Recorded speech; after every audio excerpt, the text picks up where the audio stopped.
জাতীয়করণের দাবিতে ২৩ দিনের মতো জাতীয় প্রেস ক্লাবের সামনে অবস্থান করছেন স্বতন্ত্র ইবতেদায়ী মাদ্রাসা শিক্ষকরা। নিয়মিত বেতন ভাতা না পেয়ে এই আন্দোলনে নেমেছেন তারা। শিক্ষকরা তাদের স্কুলগুলোকে স্বীকৃতি এবং এমপিওভুক্ত করার দাবিতে সোচ্চার। এছাড়া স্বীকৃতি ও এমপিওভুক্তির দাবি মানতে ২৪ ঘণ্টার মধ্যে আলটিমেটাম দিয়েছেন অটিস্টিক ও প্রতিবন্ধী বিদ্যালয়ের শিক্ষকদের। একই জায়গায় এমপিওভুক্তির দাবিতে বিক্ষোভ করছেন নন এমপিওভুক্ত শিক্ষকরা।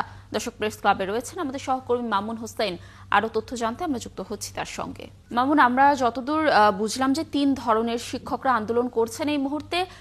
কাদের দাবি আসলে কি কি, এই বিষয়ে একটু জানাবেন, আর সেখানকার সার্বিক পরিস্থিতি এখন কেমন দেখছেন? লাবণী, এখন আমি আছি জাতীয় প্রেস ক্লাবের সামনে, যেখানে নন এমপিও দেশের প্রাথমিক বিদ্যালয় থেকে শুরু করে ডিগ্রি কলেজ পর্যন্ত যত ধরনের নন এমপিও কলেজ এবং স্কুল রয়েছে, সকল স্কুলের শিক্ষকরা কিন্তু এখানে জড়ো হয়েছে তাদের এমপিওভুক্ত করার দাবিতে। তারা কিন্তু সকাল থেকেই শত শত শিক্ষকরা কিন্তু এখানে এসে অবস্থান নিয়েছে। তারা বলছেন যে তাদের সাথে যে বৈষম্য করা হয়েছে সেটা যেন অতি দ্রুত সমাধান করে তাদের যে স্কুল কলেজ রয়েছে সেগুলোকে এমপিওভুক্ত করা হয়। এর আগে তারা কিন্তু গত রমজানে তারা এই এমপিওভুক্ত করার দাবিতে তারা আন্দোলন করেছিলেন।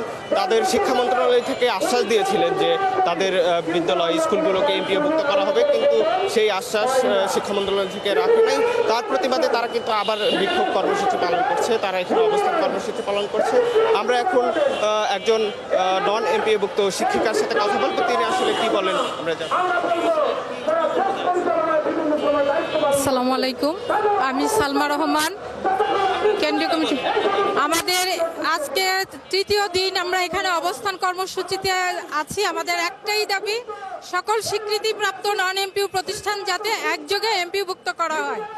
আমাদেরকে গত রমজানে 17 দিন আমরা এখানে ছিলাম। আমাদের তখন বর্তমান সরকার প্রতিশ্রুতি দিয়েছিলেন যে আমাদের এমপিওভুক্ত করা হবে।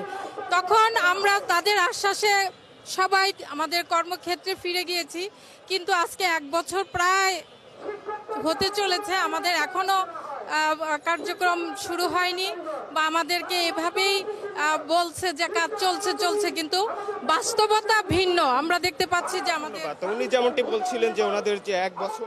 মামুন, ধন্যবাদ আমাদের সাথে যুক্ত থাকার জন্য। দর্শক, প্রেস ক্লাবের সামনে থেকে যুক্ত ছিলেন আমাদের সহকর্মী মামুন হোসেন।